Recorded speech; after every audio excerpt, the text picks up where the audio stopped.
Today, we have the great privilege to welcome Professor Kerry Gershaneck, Senior Research Associate at the Global Risk Mitigation Foundation. Professor Gershaneck is a leading authority on China's political warfare. In his book, Political Warfare, Strategies for Combating China's Plan to Win Without Fighting, he clearly defines the CCP's goals, strategies, and tactics toward democracies without using conventional force. Drawing from extensive field research, his work offers sharp insight into how China penetrates media, government, and academic institutions. Welcome, Professor Gershaneck. It's so wonderful to have you with us today. Thank you, Jasmine, very much. As we just mentioned about your book right here, and this is the one in Mandarin version, and this one is the original version. In your book, you mentioned how China's political warfare through goals, strategies, and tactics since 2020. Now, 5 years from 2020, now in 2025, do you see any changes or any advantages that they've proven since then?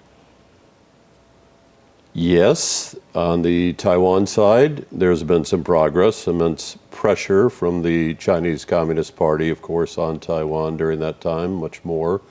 On the U.S. side, not so good. And I'll talk about both in some detail in a moment. But first, let's define for the audience what is political warfare. So in the American perspective of it was devised by a State Department official named George Kennan back during the first Cold War. And that definition is very simple. It's political warfare is all means that a country uses short of mid-intensity kinetic conflict to achieve its political objectives. Pretty simple. It's everything short of mid-intensity conflict and its kinetic conflict. From the Chinese Communist Party perspective, it includes violence. It includes revolutionary wars, which they have initiated a great deal of since they won the Chinese Civil War and then instigated many revolutions and insurrections around Southeast Asia, Africa, and then South America. They even assisted there. It includes terrorism, but it's everything to include psychological operations, legal warfare, media warfare, co-opting the media, having their own massively funded, massively resourced media operations that get into the heads of their audiences, cognitive warfare, where they actually seek to control your brain, my brain, the brains of everyone watching this program today and their children, and control what you think and how you think it. And then to destabilize that brain, to attack the brain as well. That's all part of cognitive warfare, which your country, which Taiwan is focusing on a great deal these days. So the span of political warfare is very broad, and from the Chinese Communist Party perspective, it also includes the military intimidation that's going on, the circumnavigation of Taiwan with their aircraft carriers, their aircraft, their live fire, combined arms training exercises. That's all part of the terror that they're trying to instill in the people of Taiwan, and the intimidation to, and here's the goal, divide, demoralize, and disintegrate, to use the CCP's term, the people of Taiwan. So that's a quick overview of what political warfare means. Now, how are we doing? Taiwan is setting the gold standard, along with President Lai here and President Marcos in the Philippines. Both presidents have said we're going to fight. As a matter of policy, we are going to fight the Chinese Communist Party's political warfare. Why? It's fairly obvious, but for the benefit of those who question, everybody does political warfare. What makes the People's Republic of China's political warfare any better or any worse than the political warfare that the United States and the democracies used to win the first Cold War against the Soviet Union? Mm-hmm. Well, the difference is the nature of the regime. You always have to look first at the nature of the regime. The Chinese Communist Party, Jasmine, is an expansionist, militarily and economically powerful, Sino-fascist, genocidal, totalitarian regime. Nobody in this room with us right now, nobody watching us at this moment wants to live under a mass murdering, brutally repressive regime like the CCP.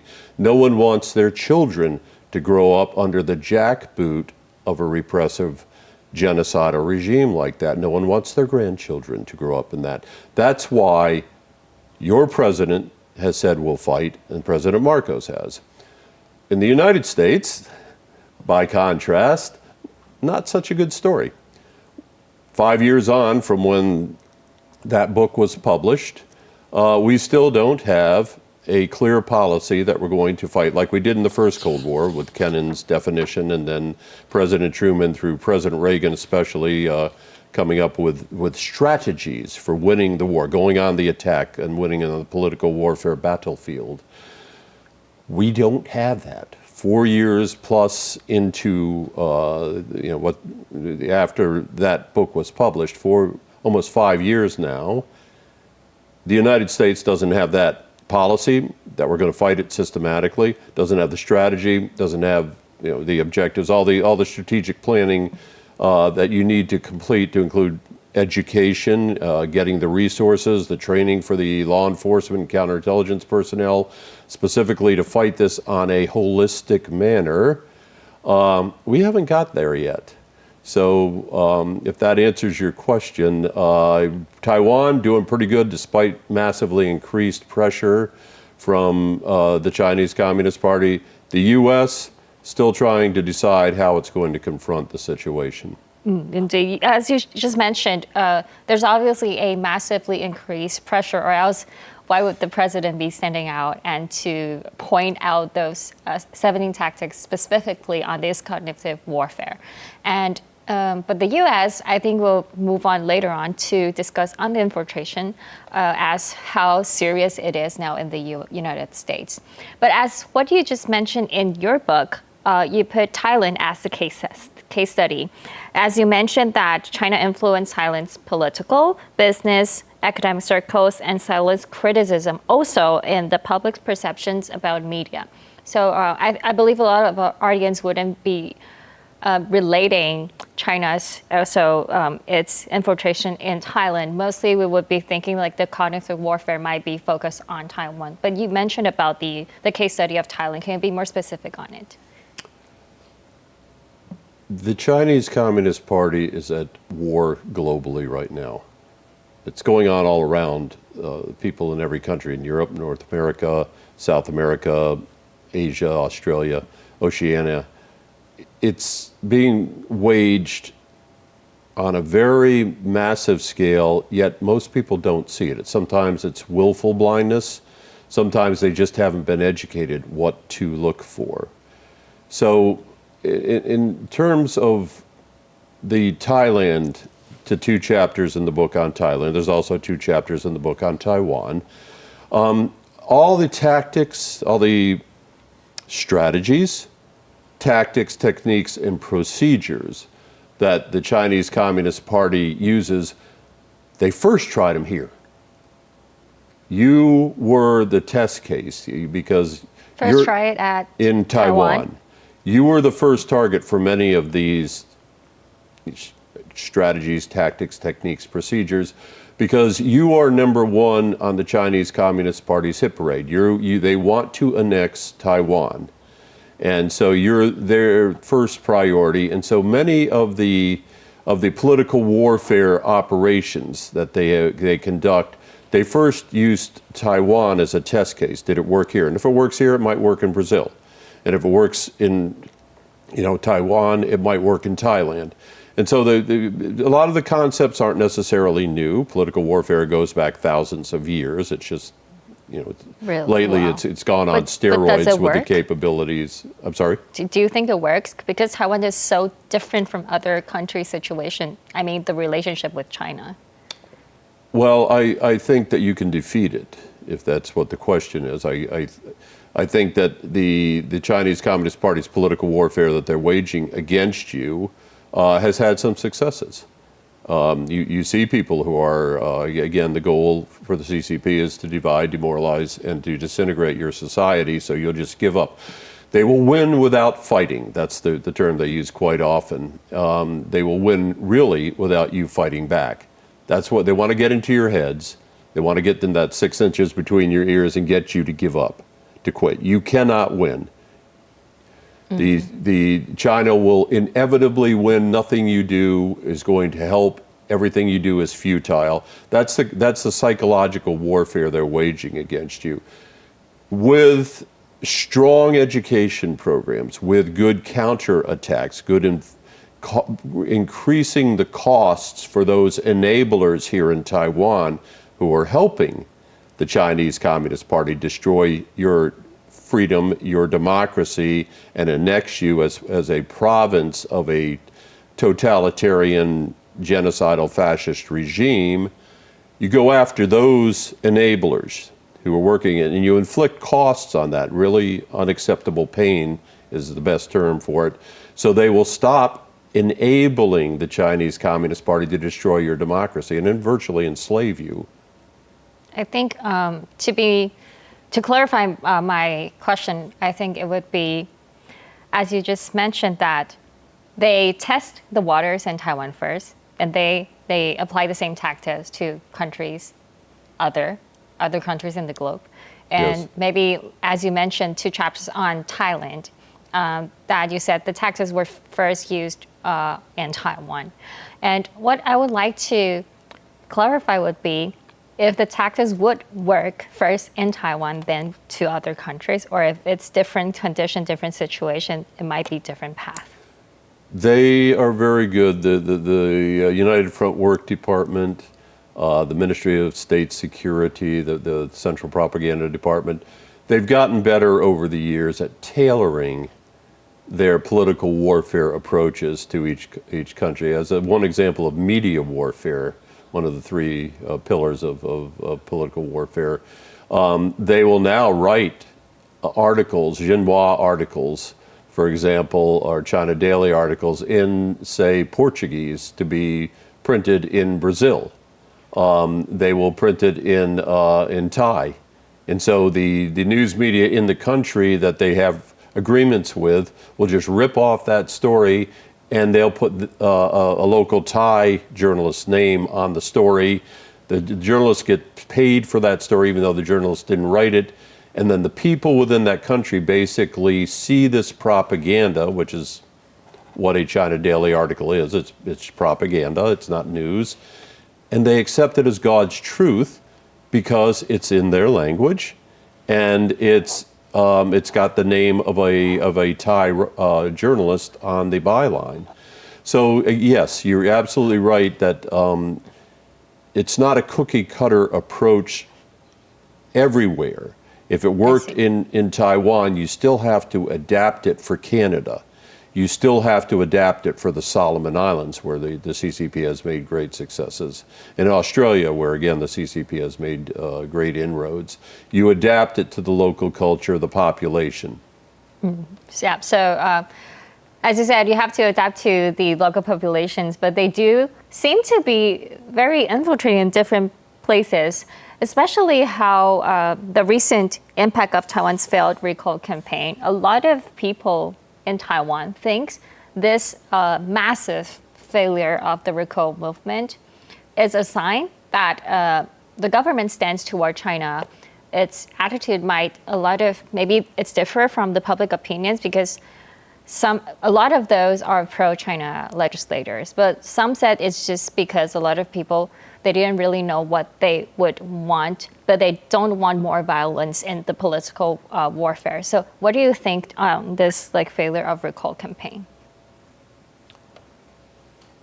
There's a number of local factors that played into that. Some say that, well, they didn't, the people didn't support the government's stance that we're going to defend our sovereignty and our freedom and democracy. I don't think, frankly, the people who did not support the recall are eagerly awaiting the day when the People's Liberation Army marches into Taipei, and then the PRC flag gets run up the flagpole, and then suddenly people start disappearing. You start going to the same concentration camps the Uyghurs are going to, the same re-education camps. You're taken away for interrogation. You're taken away for organ transplants, which is what's happening routinely as a matter of government policy in the People's Republic of China. Nobody here in their right mind is pining to be under the jackboot of the Chinese Communist Party.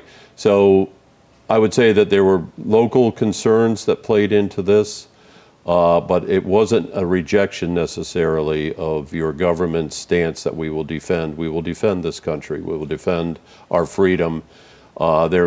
There are other concerns as well that are beyond the scope of our interview today, but what you might recall is that roughly 85% of the Taiwan population says we either want independence, about 25% of the population says we want independence, and about 60% is saying we want the status quo, which means no PLA occupation, People's Armed Police occupation, and then all the clearly foreseeable repression that'll occur after that.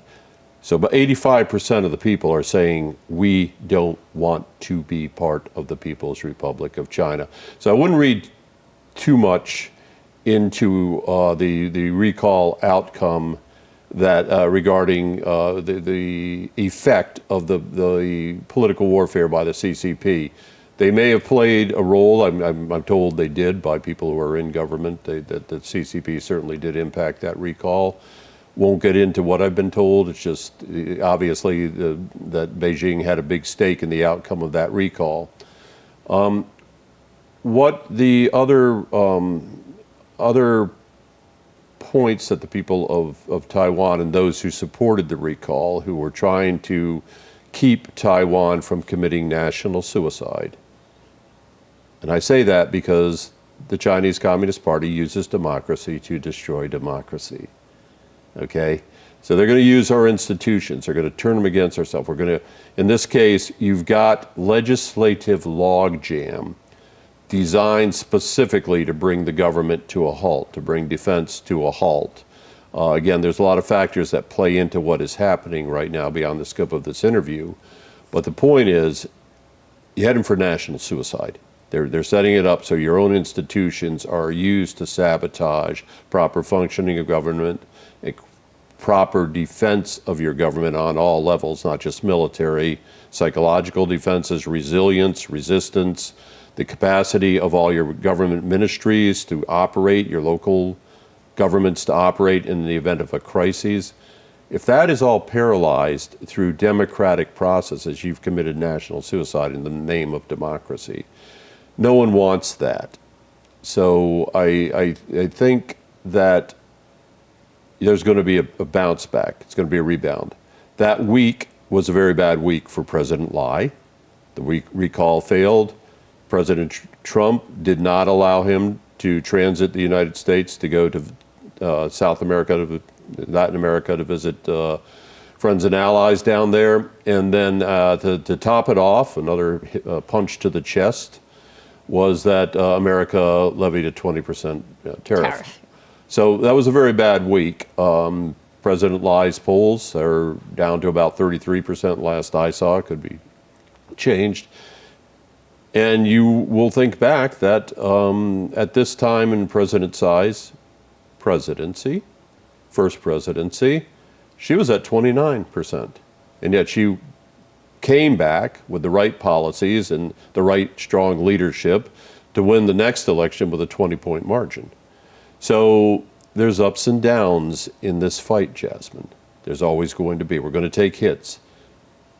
We pick ourselves up off the ground, get up, dust ourselves off, and we get back in the fight. Things change. So I wouldn't be too pessimistic, and I especially wouldn't denigrate the views of the people, the good people of Taiwan, about them being ready to give up at this point and not support the government taking a strong stand on defending their freedom and democracy. Wow. Things change. Things change. And I also like to dive into what you just mentioned, that their tactics might be using democracy to turn against democracy. Right. As I like to cite what you cited it, that in your book, scholars mentioned that China has shifted their tactics from winning hearts and minds towards fostering instability and undermining democracy. About that, what's the change behind that mentality? And also, speaking of what we just discuss about now Taiwan's political environment is very, very polarized. And is the environment now playing more in favor for China, even though, as you just mentioned, and as I believe, I don't think most Taiwanese people would be going to the other extreme, but this political environment is very different now. Would it be in favor for them? I'll answer your last question first. Of course it is. Of course, this is the basis for cognitive warfare that is being waged by the CCP against you. And again, good leadership on your government's part that you've recognized cognitive warfare, the effort by the CCP to control your brains. Very advanced, uses technology. It's different than other forms of information warfare. They literally seek brain control. And they'll damage your brain through something called neurostrike if they can't get you to think the way they want you to think and act the way they want you to act by taking control of your brain. It's much more complex than that, but again, in this short interview, let me just say that cognitive warfare is designed to exacerbate that polarization that you just alluded to. Taiwan is polarized. America's polarized.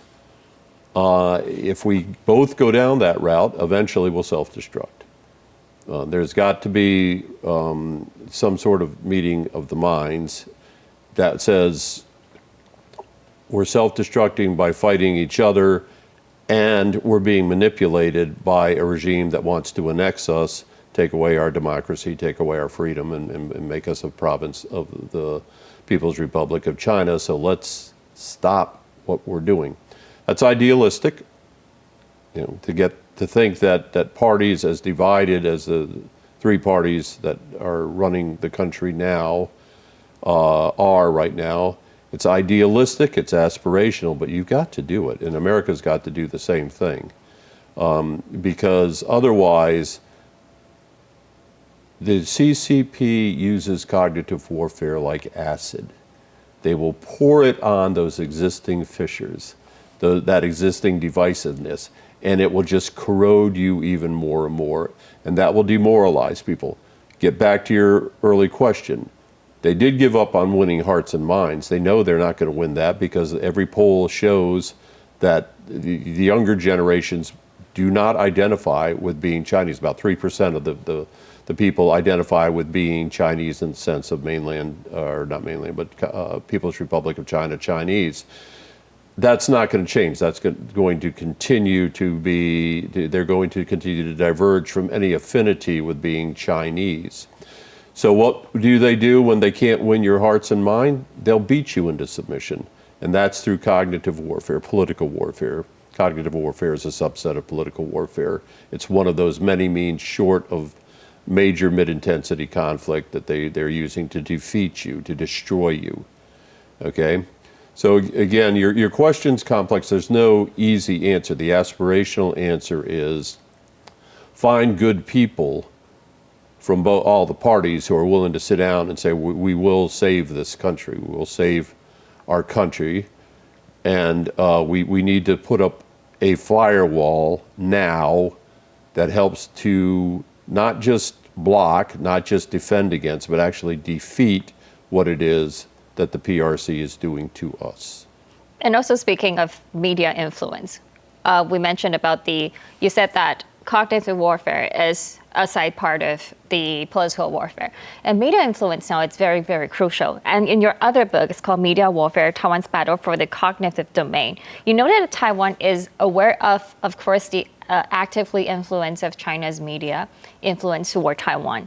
So what would be your advice for Taiwan to strengthen in case of information security and also the public resilience toward it? You've already taken a number of steps. You're holding news organizations accountable. You've passed laws equivalent to the U.S. Foreign Agents Registration Act. You're able now to prosecute. You're able now to investigate because you have better training now. Think back.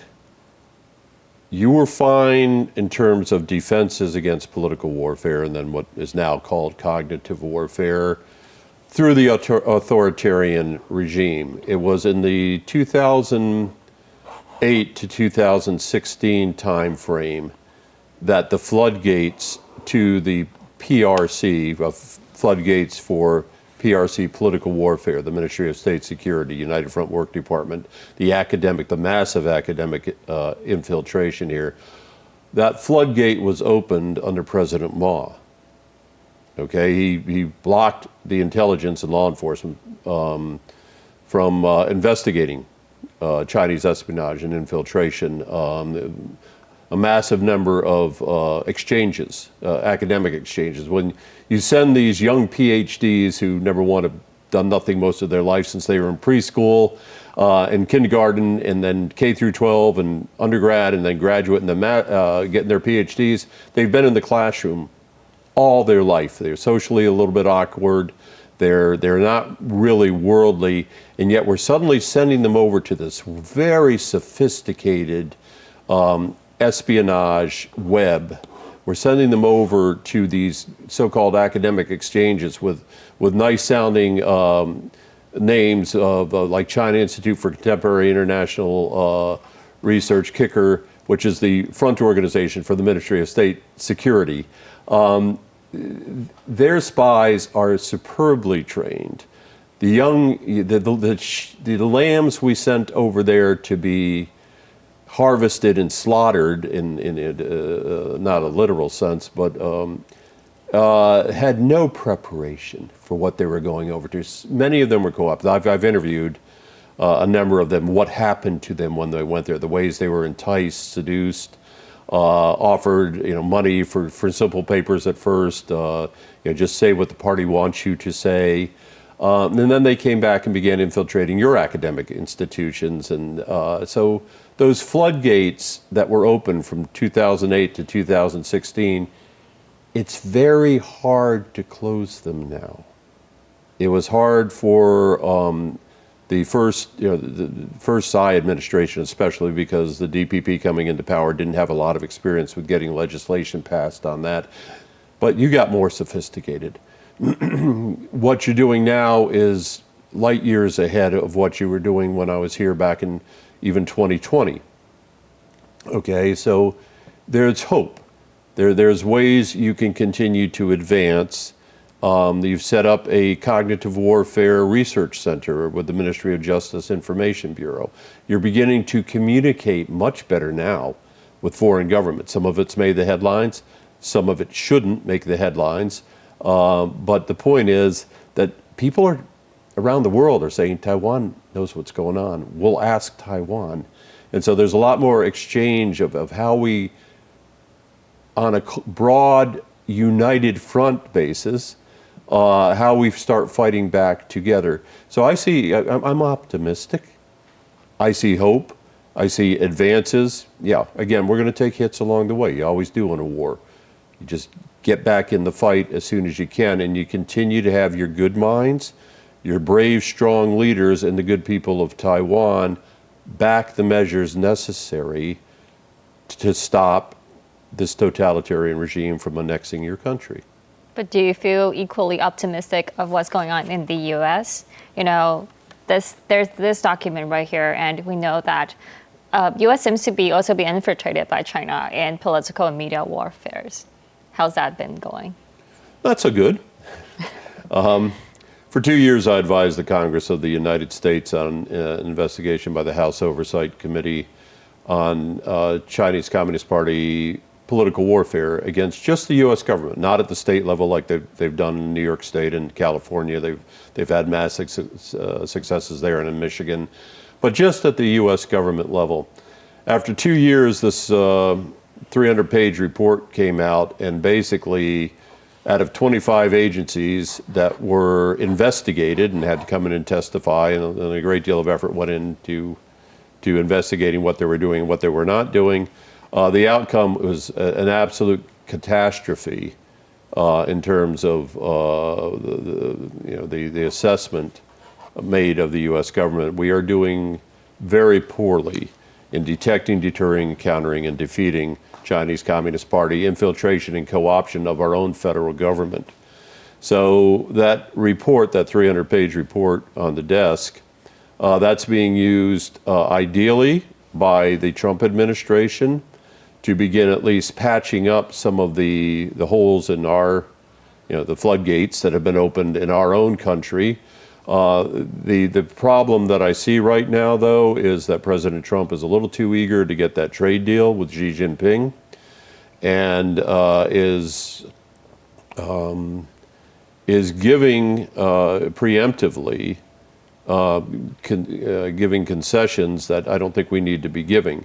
And I know that there are military moves that are being made. There's other moves that are being made to make sure that we can confront, deter, and defeat, if necessary, the People's Liberation Army on the military kinetic battlefield.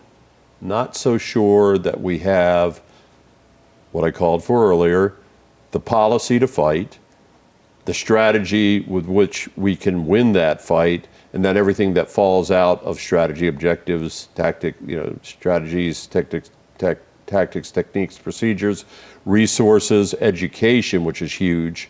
You've got to start educating an American public that is just as oblivious to what's happening on the political warfare battlefield as many of the people in Taiwan. We've got to start that holistically and systematically, and I don't see that starting yet. And that is very crucial. Thank you so much, Professor Gershaneck, for sharing with us all your meaningful insight. It's very meaningful to us, to our Taiwanese audience, that awareness must be raised. And as you mentioned so much, that your awareness, your insight shared with us today has helped us strengthen our democratic resilience. So thank you so much. Thank you so much, Jasmine, for having me on the show.